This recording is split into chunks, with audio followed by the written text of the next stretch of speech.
Don't hear you, David.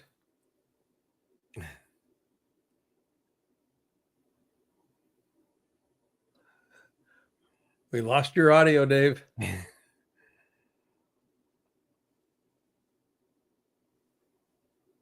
Well, Blaine, you and I are here. Yeah. How are you doing? Circle back in, David.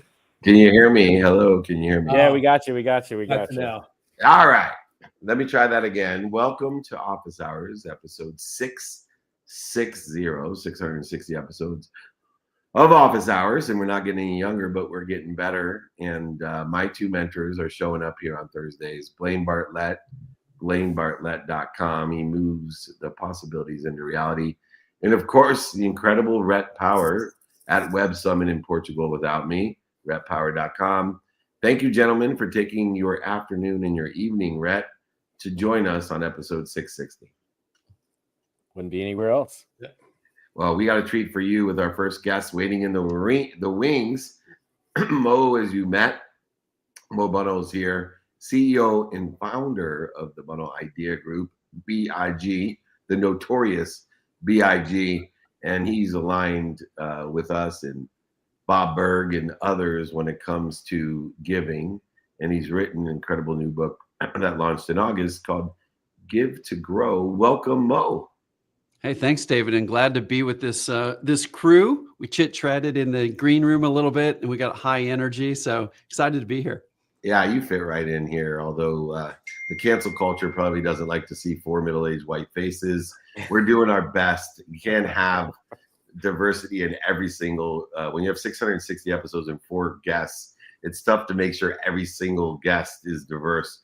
But more importantly, it's great to have you here. There's all types of philosophies in giving, and everything I do has a charitable purpose or cause tied to it.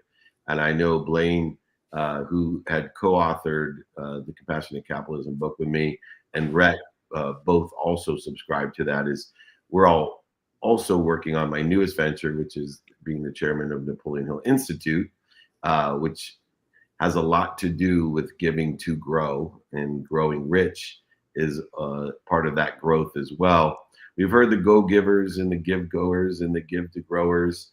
What is the differentiator in the philosophy of your book, Give to Grow, comparatively to other people's theories, philosophies, maybe even religious or spiritual definitions of giving to grow? Yeah, I think the headline is that a lot of people say that it's not what you know, but who you know. And I just couldn't disagree more. I think it's both. I think to have a big impact in the world, you got to be best in world at something. You know, everybody on this screen is best in world at something, but just core expertise doesn't get you where you need to be, because if you don't have a platform to positively influence, to develop all kinds of raving fans out there that are sharing your abilities to others, helping you as you go, it's what you know and who you know. And the path to get there is giving away your expertise at scale, like we're doing it now, doing it in a one-on-one coffee chat, helping apply it to somebody that's very important or important to you. And it's generosity is, I think, always the winning move. And there's ways to do it that has big impact. That's what the book teaches. Very cool. What do you think, Blaine? I love it. It's, in the work that I do, with organizations and in leadership, one of the things that I'll land real quickly is that all any organization is a collection of people that are in relationship. That's all any organization is. And the tippy, of the iceberg is the interpersonal. We've got relationships with vision, values. I've got a relationship with my chair, all that stuff. In the work that you do, and you've worked with over 400 clients worldwide here. Yeah. The mindset of scarcity is pretty rampant in most organizational cultures. Yeah, and you see it in budgeting. You see it in just the way that people try to accumulate their little piece of the pie. Yeah. The antithesis of that, and it's almost a paradox, is giving actually creates more abundance. And how do you actually land that message with the clients with whom you work, such that it can take root and actually flourish? Yeah. I'll tell you a story and then a step behind it. When my wife and I initially got married, we've been married 32 years. A couple years after we got married, we were just still getting things going. and we were celebrating at a restaurant, and we picked a restaurant like way more expensive than we should have gone to. Like, it was like, I don't even know why we were in there. We saw the menu, Blaine, and we're like, we should not be here. Well, a sommelier comes up and starts pitching this big, huge, fancy bottle of red wine. And we're like, there's another couple there with us. We're like, there's no way we're buying this big. We're giving each other the hairy eyeball across the table. He leaves and we giggle like, yeah, like we're going to get that. That's like him talking about what he does. A couple minutes later, he brought a taste. He brought 4 glasses, a taste of wine to each person. And we all had a taste, and we bought that bottle of wine. Mhm. And we bought a second bottle later on. And the chapter in the book that's about that in Give to Grow is called Give Them the Experience of Working with You. And one of the core lessons is, if you want to have an abundance mindset, instead of a scarce, hold it on to your, like you were talking about, mindset, the people that have this, that give first, we found in our research, have books of business over 10 times over people that don't. And the way that they give is really important too. That's little bite-sized tastes of their expertise to others. Like, everybody watching there, you're a fine bottle of wine, give that little taste to somebody else. So A, give it away. B, do it in small doses that's aligned to whatever you want to get out of it later on. And then as you do that, you just grow the size of the pie over and over, where, yeah, maybe you have 8% instead of 10%, but if the pie is 5 times as big, you're pretty happy about that. Mo, I absolutely love your energy, man. So I gotta ask, like, what we all figure out our life's mission and our purpose at some point, hopefully. And I know all of us work with people to help do that. But how did this become your life's purpose? I just got to know. Like, when did that happen? When did that light bulb go off? What's the story there? Yeah, Rhett, it was like massive pain, actually. I had spent about a decade working to pass the actuarial exams. Do you know what an actuary is? No, but it sounds awful. I do know. Green visor in a back room doing like multi-decade financial pro formas and calculations with all kinds of decrements and inflation and interest. Yeah, it's like taking accounting and making them 10 times more boring. That's an actuary. And so I was that. And at the time I went through the exams in the 80s and 90s, it took about 10 years, 24 exams. Each has about a 1/3 pass rate. 2/3 of the people are failing. And once you're past the first 2 or 3 exams, everybody can handle it. And all you can do is study about 800 or 1,000 hours a year and try to stay married and keep your job. Like, that's nothing else. So I popped out the other end. I passed all the exams, got the highest designation. And the consulting firm I was at moved me from this pure billable time role to a pure origination role. I was called a managing consultant in my late 20s. Most people were 50 and 60 years old. So I'm calling on people 30 years older than me. And I had to learn how to bring in business. And I wanted an approach that had relationship first, but also worked for me and my firm. And I couldn't find a book out there. Tons of sales books that they're great ones, but most of them don't talk about relationships. And if they do, it's implied manipulation. That just didn't make sense to me. So I cobbled together my own system, and over time it worked for me. Ended up one of the biggest book of business in that billion-dollar firm. And then about 20 years ago, I left to teach other people how to build a business that's a relationship-centric approach. So it was one of those accidental entrepreneur things, Rhett, where I built a thing for me. I didn't think other people would want it. And then over time, we've trained 50, 60, 70,000 people at this point and been pretty successful. Yeah. Extremely successful. And it's interesting because I always bring up the element of faith that it takes to give to grow, meaning that the illustration of faith is that you truly believe there's more than enough.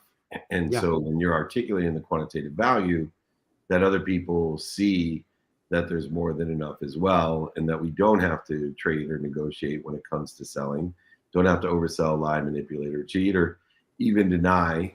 And it's a testament to the wisdom that we gather through the experience of learning how to sell or not to sell from others. But the biggest marker for me in writing the book with Blaine, Compassionate Capitalism, studying, especially over the last couple of years, giving itself and the misnumeration and misconceptions in giving, is the element of faith, that we have to have a common agreement that we believe there's more than enough. And if you don't, then you're going to have to deal in scarcity negotiation, overselling, back-end selling, manipulation, which the majority of the people in giving, not just selling, but in giving, actually experience. Because even on the abundant and generous side of giving, if there's no faith that there's more than enough, they won't receive equal to or greater than they give, and they won't ask for more because they feel bad or resentful or guilty about asking for help, and they kill the infinite, abundant, unified system that we belong to.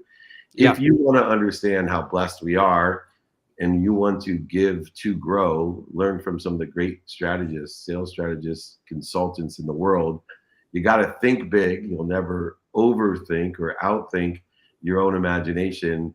It's the big group, the Bunnell Idea Group, and check out the BunnellIdeaGroup.com. If you want to think big, grow big, then read the book Give to Grow by our friend Mo. Thank you, my friend. I will have you back.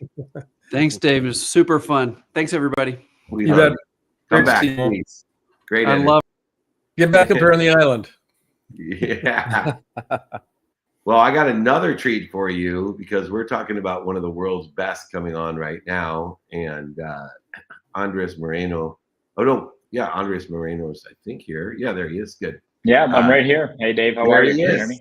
The chairman and CEO of Open Education. And if you're not familiar here in America, that's because they've recently expanded into the United States. And they create what I consider to be the most successful online language and skills training programs that obviously in America we need to fuel our success and amplify our business. Welcome, Andres, to Office Hours. Hey, thank you. Excited to be here. I appreciate the opportunity. Okay, I'm going to kill the buzz. We're flying high, but I got to ask, when it comes to online training of language, AI seems to be an incredible either assistant, servant, or is it a competitor to the ultimate evolution of online language training? Yeah, hey, it's a great question. You know, just for context, right? So Open Education, we have several brands. Open English is our most important brand. Open English has become the largest online English school in the world. So we taught, just to get a sense, last year, we taught over 7 million live classes with native English speaking teachers, right? So in a environment not too different from this. So, and we've had, you know, over 3 million students learning English with us, which has been very disruptive to the old way of learning, which was if you live in any emerging market, we were sitting in Brazil or Turkey, you would probably drive and go to an offline learning center, right? Where you would sit with 30 other students, you would have a teacher teach you some grammar on a board, you would, you know, learn the past participle of each verb, and then you would try to have a conversation, have a very difficult time. So the company's been successful because of the fact that you can actually go online any time of day. It's unlimited. It's all you can eat. Think about Netflix, but instead of movies and shows, you're going to have live teachers there available for you. You can just go online and you know, just there's no reservation needed. You start talking to them, right? So of course, to your question, Dave, when AI comes on the scene, we started thinking, hey, is this a boost for the company or is this an existential threat, right? And we spent the last year sort of really aligning philosophically on where we want to land in that spectrum. And we've developed something that we're very excited about, and I'm going to tell you about it, which is that we think that the ideal combination in language learning is both. It's not one or the other, but it's both. And I'll give you a great example. Well, let me start with humans. Humans are great motivators. And I think especially when you're learning a language, the context of the conversation, looking at Blaine there, you know, scratching his beard and, you know, talking and looking at you, Dave, and your eyes. I mean, there's a lot that goes into communication, right? It's not just, so when you're talking to an AI, it doesn't necessarily give you all that context. I'll give you another very similar industry in many regards, which is working. I can give you a great app that has an AI that can create the best workout for you. But man, having that, like, you know, trainer at the gym that's waiting for you in the morning, that, you know, calls you if you're not there, that's counting your reps, that's smiling and laughing or getting angry at you, that's kind of necessary for us humans, right? To adhere to a program. Doesn't matter if you're trying to get fit or you're trying to learn a language. These are things that take time. So there's a value to humans. I think that's there's no question about that. But there's also a value to AI, and AI can do things that just humans are not prepared to do. So for example, we started adding and empowering our human teachers with AI so that they could accomplish more. So I'll give you a couple examples. Every time that you're now in a class with one of our teachers, in the olden days, right, so our teacher had to take notes and figure out, you know, what mistakes Blaine made and what mistakes Dave made, etc. And then they had to type them all up and send them to each student. That would take a long time. They would probably forget some of the mistakes that Dave made, right? Now we have Jenny from California, our AI. She's a humanoid, and she's there in the class with you. She's listening, right? And then at the end of the class, she's heard everything. And she is not only going to send you like a perfect summary of what you did right, what you did wrong, but she's going to create a live class, right? That's like on demand that you can take with her right there and then to correct the mistakes that you made in that class. So think about the power of how personalized that is. Maybe you made a preposition mistakes. I don't know when to use at or on. She's going to create a specific class with the examples from the class to teach you that and to help you. So that's one example of how, you know, you can still get motivated by that human class, but boy, having that AI listening and creating content for you is very, very powerful. Yeah, I can see why you were selected, or actually, named the Latin American Entrepreneur of the Decade. Yeah. Babson College. One of my better friends, Raj Sisodia. I don't know if you're familiar with Professor Sisodia. He and no, John I haven't met Mackey, him. No. Yeah, he and John Mackey co-wrote the book Compassionate or Conscious Capitalism. Anyway, the idea here of entrepreneur, and this kind of goes back to give them a taste of the wine. From our previous guest, I'm curious here on this. I'm on another platform that is a delivery platform. It has, I'll be doing some work with a client in Japan, and I'll be speaking English, but he will be hearing Japanese in real time. And then when he speaks Japanese, I hear it in English in real time.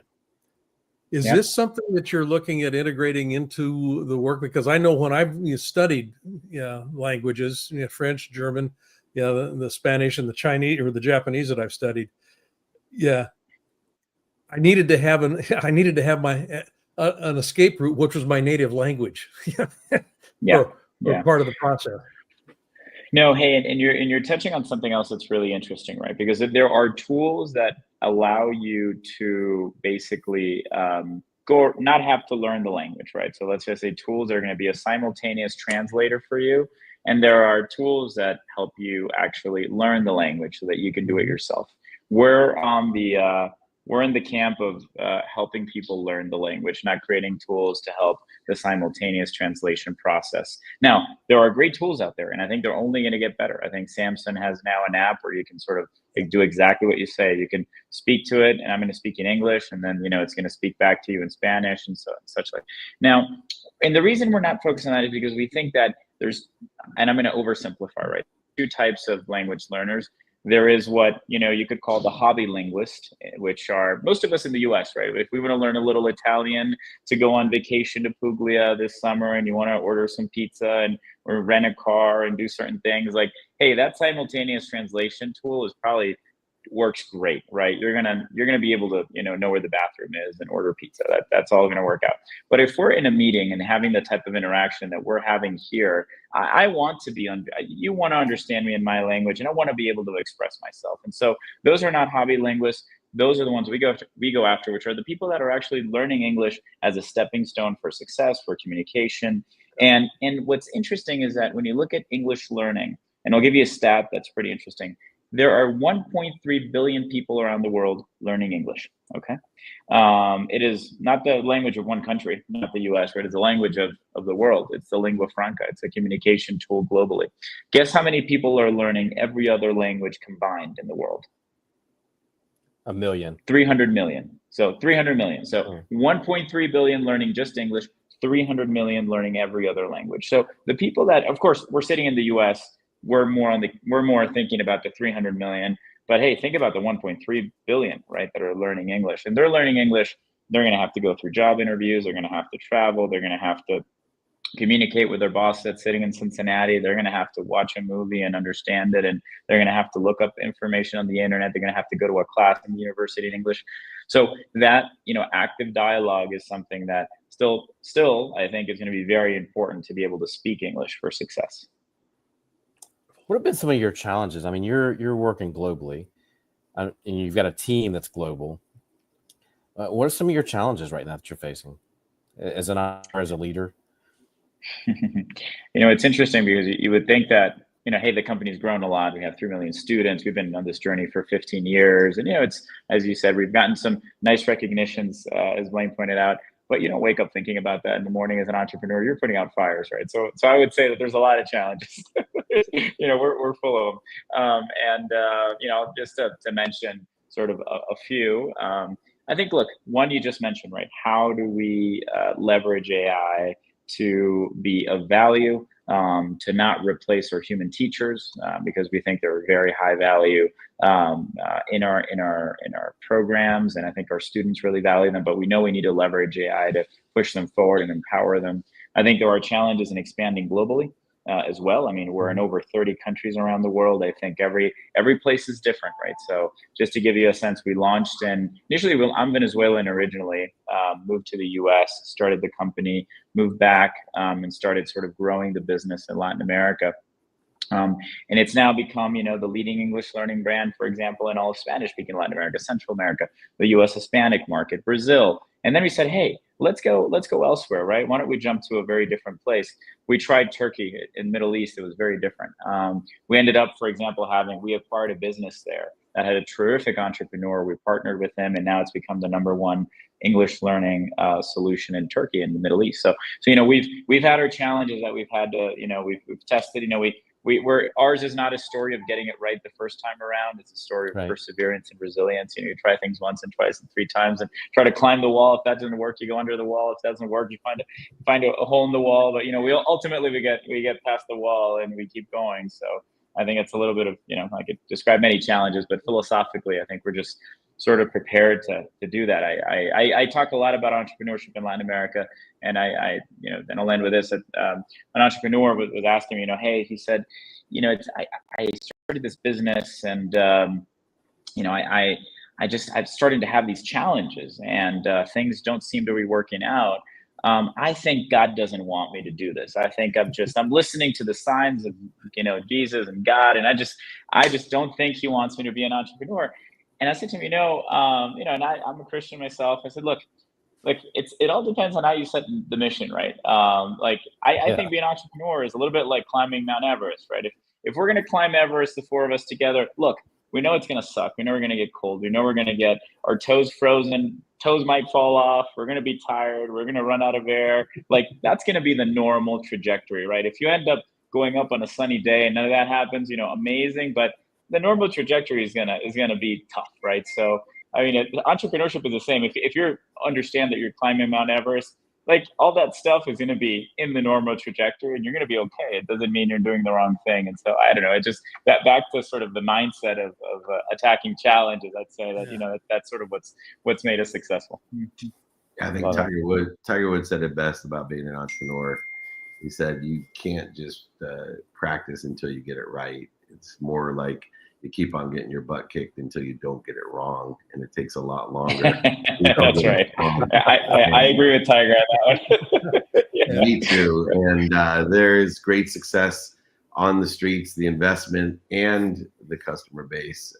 If you haven't checked out Open Education, especially if you want to learn English and you're one of 1.3 billion people out there, there's no better way to do it. Check out openeducation.com.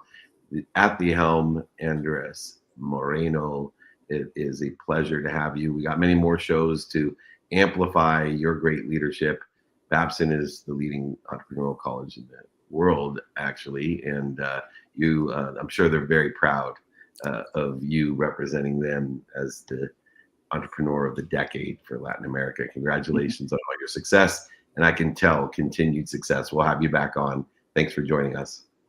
Thank you very much for the space. Great to meet you all. Take care. Oh, amazing. Thank you. Very cool. You know, it's interesting because I've always thought about the business in the reverse. You know, so when he's like, no, dummy, we're talking about people learning English, not English people learning other languages. And I can see why AI or the translation is much more important. And the way that I was thinking of it, it kind of reminds me of auto drive, where I was like, yeah, but you know, what if a car, you know, malfunctions and autonomous driving causes an injury or a death even? And they're like, no, dummy, you don't get it. It's going to malfunction. It just malfunctions way less than human beings. So you're saving lives, even though your own ego probably or may not allow you to use it because it's safer than you are, just because there's a chance that it's not going to work all the time. Anyway, we have our next amazing friend coming on in episode 660. Britton Stackhouse is waiting in the house. She's president of Fortress US. Welcome. Britton, are you still here? Hi. So there Yes. she is. Hi. There she is. Welcome. Thank you for joining us. Yes. Yeah. Well, you've been named something that I thought I would be named several different times by the SBJ, the Sports Business Journal, but I can see why I've never won, because you're always winning it. It's the most powerful people in sports tech. I got hired by Lee Steinberg way long ago because I was the only one that had a tech and venture capital background when I was blessed to be the CEO of Lee Steinberg Sports Entertainment. Now it's become far more competitive, I believe, because Lee was right. The future of sports was in tech and venture. And to be one of the best at that is an amazing thing. Looking at what Fortress obviously is doing worldwide, it's fan-centric, which is what I've always loved about Fortress, and worked with the leaders at Fortress as well. But I think people lose sight that the sports are about the fan. And I don't think Fortress has lost that. For you, understanding how to unify and utilize the fan base today, which engagement of that fan base is so difficult because value, time, and emotion changes so quickly. How have you, as the leader of Fortress, been able to keep up with the change in time, emotion, and value when it comes to fan engagement? Yeah. I mean, it's a really exciting space to be, you know, and it's changing so rapidly. I mean, we really saw the uptick right after COVID, where there was this moment of no one was coming to venues, and teams were like, how do we connect with our fans when they're not coming to venues? And the teams that had had the foresight to think about that ahead of time and begin to kind of work with us on membership programs and rewards programs had already started to create that one-to-one relationship with their fans. And during that time period where we're able to interact with our fans, you know, many of them, you know, we're doing, you know, kind of like specialized, you know, behind the scenes viewing of batting practice when you couldn't come to the ballpark. So there's a lot of really creative things that came out of that time. But then as fans started coming back, it's like, how do we continue to improve that experience in the venue and make it, you know, I mean, nothing is better than, you know, sitting in a stadium or a ballpark, you know, playoff game, you know, and seeing it live. But if there's a lot of, you know, long lines to get a beer, you know, long lines to get in, there's a lot of like triggers that may have you decide, you know what, maybe I'll just sit on my couch at home. You know, the couch is comfortable, the beer's free, and there's no line at the refrigerator. And so, you know, teams really started to figure out like, how do we make sure that we make it, you know, a good experience for fans, and then being able to actually, you know, push them customized offers to reward them for what they're doing. So, you know, obviously if there's, you know, a lot of traffic coming to a venue, encourage fans to come early by giving them like early arrival incentives, discounts if they arrive early. And so it's a win-win for fans, right? You know, the fan is getting something they want, and the team is like helping to alleviate a problem they have. And, you know, we have about 63 US teams at this point, and 26 Live Nation venues. And really we see it as a partnership as we work with these venues to like help solve their biggest problem. What is it that, is enabling them to interact with their fans, make the experience better. It's constantly changing, right? Sometimes it's we're full. How do we make sure that the lines are not long at concessions? Sometimes we're not full, right? Season's not going well. How do we get more fans to come despite maybe what's happening on the field isn't what they would like it to be? And so, we really see it as a partnership with teams to help them figure that out. With as many different teams that you work with, as many different venues that you work with, the fan base, and I'm just curious about this, the fan base of the NHL is different than the fan base of, the Washington Nationals, as an example, baseball team. Which is going to be different than watching the Masters. Different fans have different interests. They come at it from a different way. So the question that kind of is floating around in my head here is, how do you curate a fan experience that by definition needs to be tailored in a very specific way for a unique fan base? Yeah, it really isn't a one size fits all. And I think that's where you have some companies that try to approach it that way and fail, because it's not, right. And you've got to it really work with the teams on and really understand, who are you trying to reach, right? If it's a fan base that don't have a lot of kids, running a kids program is not going to be successful. Mm-hmm. Pushing beer to a program that's heavily family oriented, right? Like, not a great fit. And so we really work with our teams and we listen. Plus, most of the people on our side here at Fortress have a team background. So people really understand. I worked at the Washington Nationals prior to my time at Fortress. So I did my, years in baseball, a lot of games. And so really understand the back end of how teams work.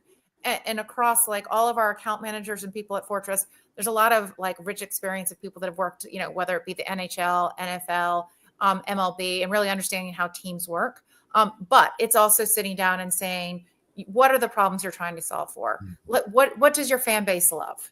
What's going to really motivate them to, do the things that you would like them to do? Giving them an incentive that they don't value isn't going to encourage them to do the things you want them to do. And so plus it's a lot of shared learnings across all of our different teams of what we've seen work in a similar type of business or team, and, moving it somewhere else and saying, we've seen this case study of this working over here. We think this is something that'll work for you guys. Yeah, I don't know if it's relevant, but I'm in Portugal this week at Web Summit, and I was sitting down with somebody from the Premier League, and we were talking about this, almost this exact thing where he said almost 50%, I think it was 8 or 49% of fans of a team never go to a game. Yep. Right. And I don't know if that's a higher stat in the US, but what's happening with tech and trying to focus on engaging those fans and doing something to give a different experience or an enhanced experience. Is that something you're thinking about? Yeah, it's expensive, right? For a family of 4 to go to a game, it is very expensive, and it's only gotten worse. And so, it's, having, kind of behind the scenes look at, what happens, locker room videos, interactions with players, having some lower cost options for families on games where they need to drive more people to attend. In baseball, it tends to be the doldrums of summer. In other sports, it's, a different time of year. And so, it's helping to kind of like, drive fans, but also rewarding them for coming.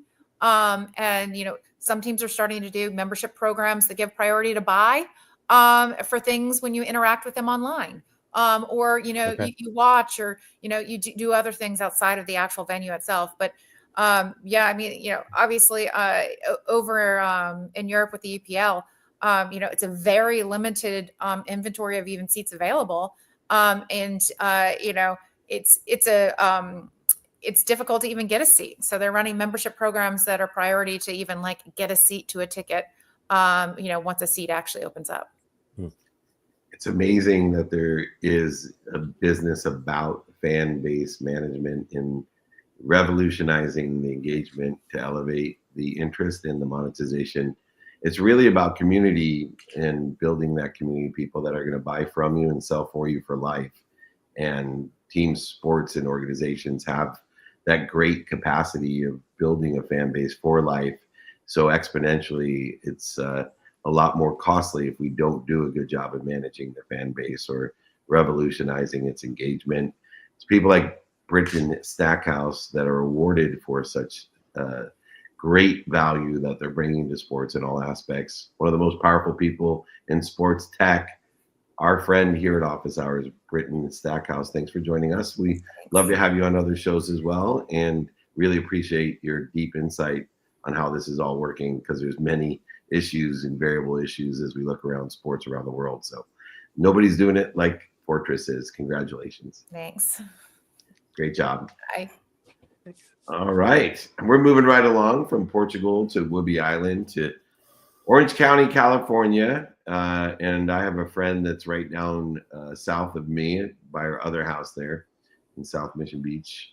And I will be keynoting coming up here very soon, an amazing event called Unleash AI for Business Summit. The incredible Bob Dietrich is joining us. Welcome, Bob. Hey, David. Hey, Blaine. Hey, Bob. Long time no see. Yeah, been a while. He is a great speaker himself, obviously an entrepreneur. I think he's been producing events as long as I've been living in Southern California. I don't know exactly when, but I know it's over a quarter of a century that he's been involved in personal development and entrepreneurship, a legend in his own right. And I'm blessed to be a part of his next summit, which, by the way, is interesting, Unleashing AI. And I'll be talking about AI making humans more human. At the summit, it's November 19th, I believe. Next week. Next Tuesday, yep. Gosh, here we go. Yeah. You purposely, as I know you chose the word unleash. Was that to set a certain intention with AI, because so many of us may be fearful of AI being unleashed? Or if not, how does fear play into this summit of alleviating it when people think about AI, or if not, fear resistance? I was just copying Tony Robbins, actually. Had nothing to do. No. Not a bad man. Here you go. You're going to copy someone, copy the best, right? No, actually, unleashed was the word that worked. It was like, what are we doing with AI? And AI is a beast, right? It can really change your business in a big way in a very quick time period. And so unleashed just sounded like the right word, right? Because you unleash AI in your business and it's going to transform. And it really does that. Everything from repurposing to writing your book, getting your ideas out, doing things you may have never done with your business, like analyzing the data that you've got. You got all this data, but who has time to analyze it or pay somebody to analyze it? Well, you can do it in minutes, seconds, sometimes with the right stuff with AI. And so there's all these things that you can do with AI. And we've done over 300 interviews in AI and specifically for business and business applications, especially small business coaches, authors, entrepreneurs, thought leaders. And this is just such a game changer. The people who are using it are gaining ground on the people who aren't. They're taking over, and the people who aren't using it are still going to be struggling in a year or two, and they're really going to be sorry they didn't do it. I was thinking about that today. I was thinking, oh my gosh, did we make the right choice to do an AI summit in March of 2023? Just a couple months after we've seen it for the first time, it's like this. We got to do it. We got to be the first to do it because we've done so many summits, and so we did, and thank God we did, because it was definitely the right move. Bob, you and I talked yesterday. Actually, I'm very pleased to be a part of the summit on Tuesday. Pleased to have you. Yeah, same here. So this is a question I was going to ask you yesterday, and I did not get a chance to ask. How are you using AI in your organization? We talked a lot about what I'm doing, but how are you actually? And I'm specifically focusing on how have you used AI to help facilitate this summit itself, because you're doing some things a little bit differently. And I'm getting some stuff online every now and then from Meg and a couple of other folks. Where does AI come into play for you in your organization at this point? It's funny you should ask, because there's so much stuff going on. It's like, when do you have time to implement AI? But really, and we were going through that for a little while, right? It's like, I don't have time to do all this stuff. I've got to run my next summit. But if I were doing more of the AI stuff, my summits would go faster. And so slowly we started implementing that and finding the time to make this work, so we have less work on the back end. And we're still doing that, right? So how are we using it? Well, we use ChatGPT every day. Sales copy. We have things like Benson from John Benson, $1 billion copywriter. You guys probably know John. He has an incredible program called Benson, connected to ChatGPT with his $1 billion copywriter mind connected to it, right? And now it augments ChatGPT to write copy like John Benson does, right? And this guy has produced, like I said, billions of dollars in sales. Same thing with Mike Filsame. Mike Filsame's got Groove AI, and he's connected Groove AI and his knowledge base or mind connected to that. And now you've got Mike's years and years of experience, and he's truly a legend. So that's how we're using it. We're using these sales tools. We are also using ChatGPT. We're using it, and it's not that we're using it. And our program, by the way, Unleash AI, is not about the sales tools. It's about the strategies of how you're using the sales tools, right? And so how are you using ChatGPT? And we're using it basically for everything. I mean, we don't pray anymore. We go to ChatGPT now. Not kidding. but you know what I mean, though, right? It's like, you can sit there and pray for answers. Or Please save me. Exactly. Or you can type it in ChatGPT. This is like the magic 8 ball of 2024, right? And you remember you used to shake it up, right? Now you're dating it. You get an actual answer now. So it's so real. For example, I was thinking, what do people want when they come to us, right? And one of the things they want to know, what is an LLM, and how does ChatGPT different than Perplexity, different than Gemini, different than Copilot, and when do I use which one? I have no idea, right?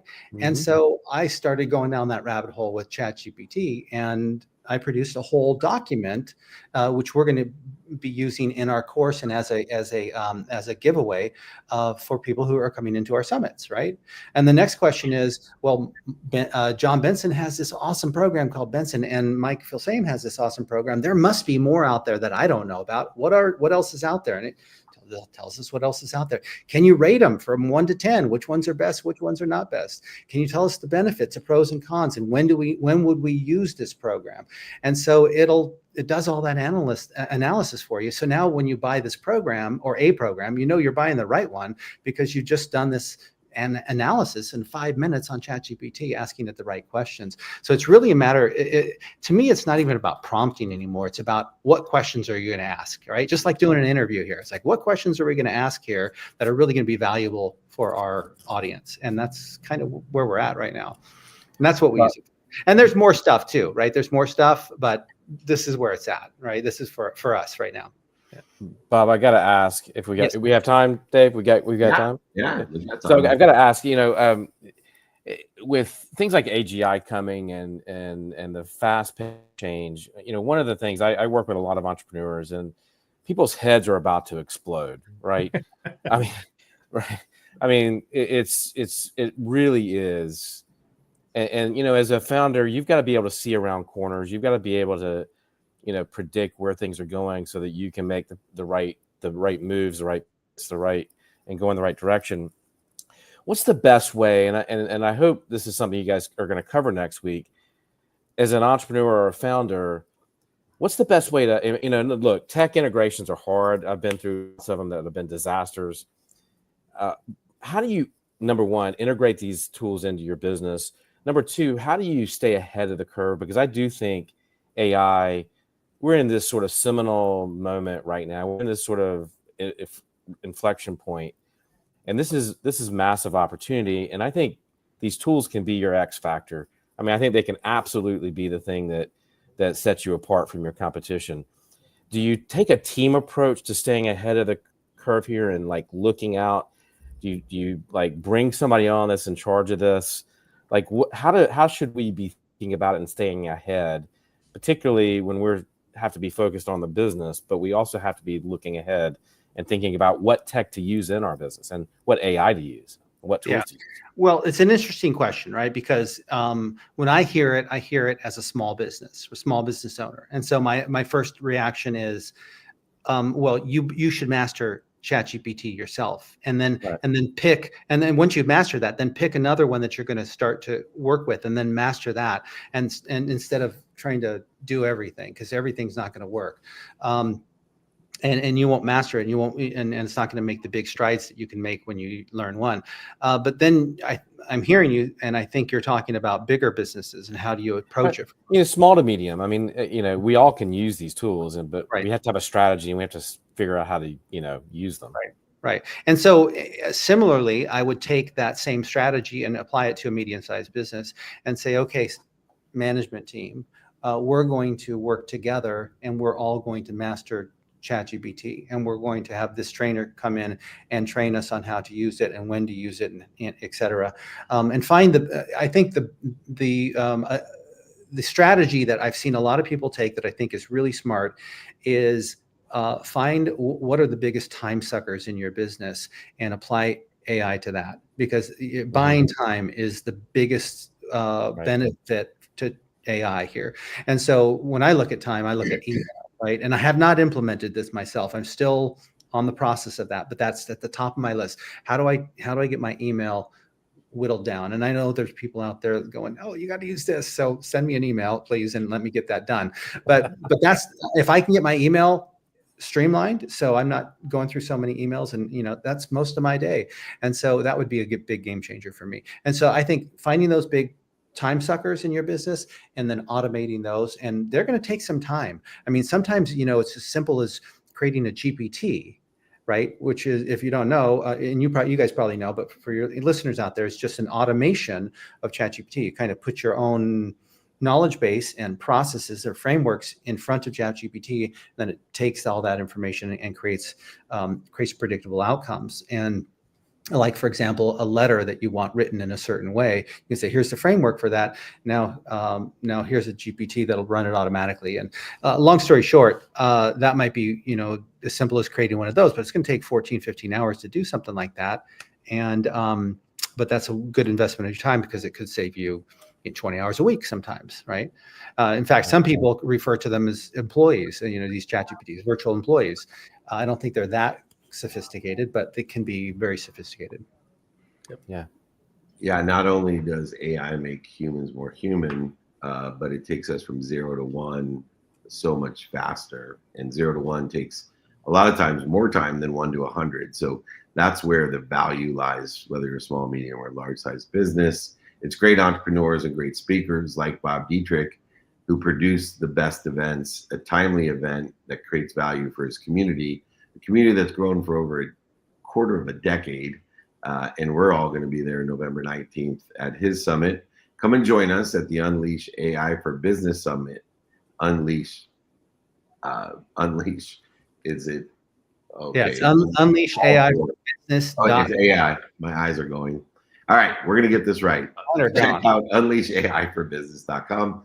Common sense is failing me, Rhett. Are you sure you want to work with me? Anyway, Bob, I'll see you next Tuesday. All right, you'll be live, Dave. You'll be live. One quick question. I know you're an avid moviegoer and fan. What's your favorite movie? Oh, Joker 2. No, I'm kidding. I don't know if you guys have seen that. What a bummer that was. Wow. Luckily I saw it on video, and it was almost a musical. It was horrible. Respect almost went down. Almost went down. I appreciate your sense of humor and sarcasm. I know you better. I appreciate the sarcasm. Yeah, my favorite, on that same DC vein, I think, is The Dark Knight. It's probably one of my best ones, because the performance by Heath Ledger was amazing. I can watch that over and over again and not get tired of it. All right, Rhett, Forrest Gump. Forrest Gump. Forrest Gump or Shawshank Redemption? Which is better? Scump, 100%. How about you, Blaine? Favorite sports? Blaine, favorite sports film? Favorite sports film? Rudy. Rudy. Angelo Rudy. Pizzo, good friend of mine. I've been blessed to do the 500 with Pizzo and Anspa. And I've learned something new today. I've always called Jerry Maguire a love story with a sports background. Someone today told me that Jerry Maguire is actually an entrepreneur movie with a love and sports background, which I found quite intriguing. I'm gonna have to figure that one out for a speech someday about obviously one of my favorite films, Rudy, Hoosiers, and the 500 with Pizzo and Anspa. Great sports film. Angelo Pizzo may be one of the greatest writers. If you haven't seen All American and even his latest film, just an extraordinary script that he produces. Bob Dietrich, I can't wait to see you Tuesday. Thank you for including all of us. We appreciate you so much. November 19th, come and see us, unleashaiforbusiness.com. You're very welcome. See Take you, care. Bob. Thanks, Bye, Bob. guys. All right, boys. I already asked the movie takeaway, so let's ask something more consequential. Your takeaway today, 4 amazing friends came on. Well, I mean, I'm just kind of look around the screen right now. There's a little community nested right here. So I'm going to just go with community. All of our guests in some way, shape, or form touched on community and the richness and the actual leverage potential that a strong community makes available. So I'm going to just very simply say community. You know what I saw in all of those, the 4 today, was passion and purpose. Nice. I'm going to go with big. I saw big ideas, and I love telling people you'll never overachieve your imagination or your own self-image. And all 4 of our guests have big ideas and a big self-image, and they're helping to empower other people with big ideas and big self-image. And I encourage that. And I am grateful for both of you to help me establish the same with a great vision and innovation, with hard work, and with great support from both of you over my career. I cannot wait to do stuff with the Napoleon Hill Institute. We're working hard on it. On Napoleon Hill Institute's birthday, January 11th, which also, by the way, is my birthday, we will be launching the Napoleon Hill Institute worldwide. As a chairman, I am super excited about the advancements we're making every single day. Thank you too for your patience, but as it unravels, we're going to change the world with some old ideas, some big ideas, and some ideas that other people have never seen before, as Rhett and I know, because we were blessed to be at the archives. Thank you both for joining me. Send all my love to your families and your travels. I will see you both very soon. All my love to BlaineBartlett.com, Rhett at RhettPower.com. Appreciate both of you, 2 of my greatest mentors, helping me get to where I want to be or better. Thank you both. Thank you, Dave. You guys Later, are buddy. awesome. Thank you, Blaine. You bet. See you soon. Say hi to everyone. All right, everyone. I will be at Irvine tomorrow doing a mastermind. Oh, no, I won't. Shit. I'm going to be in New York. I'm going to take the red eye tonight. Hopefully, I'll get some rest. I'm going to be in New York City tomorrow. We have a mastermind and VIP dinner. I'll be in Wisconsin Saturday and Sunday. I will be filming Go Fund Yourself on Monday up in Los Angeles. Tuesday, I'll be speaking at the AI for Business Summit there. And then I will be Thursday doing an Irvine Mastermind and VIP dinner, and then speaking in Turkey Monday through Wednesday. If you can't keep up with me, I can see why. Just text me 949-298-2905. You'll be alerted to where we're going to be, what we're doing, and what you're invited to. There's meetups, there's holding courts, there's VIP dinners and masterminds, there's speeches, TV shows, and digital shows. We got it all. It's a big community of people that want to help each other and know people that can help each other. If you need anything at all, just email me, david@dmeltzer.com. But remember, no matter where you are or what you're doing, to be more interested than interesting. Be kind to your future self. Please do good deeds. Love you. Have a wonderful evening.